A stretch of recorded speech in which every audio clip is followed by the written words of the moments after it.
Messenger on your phone and you want to use Messenger on your computer, or if you want something that gives you notification when someone messages you on Messenger, you can easily just download the application from Google or from the App Store, and I will show you how.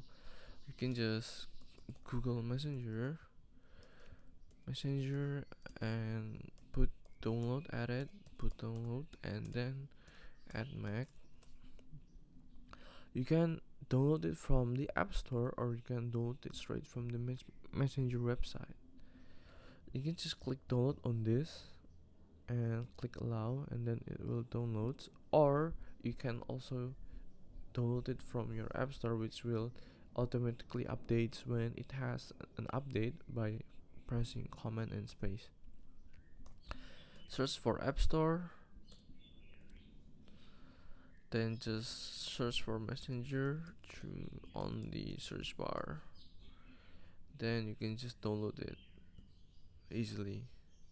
And this is how you're able to open the Messenger, by clicking the same thing, command and space, and then you can search for Messenger and click enter to open it. And that is how you're able to get Messenger on your computer on Mac.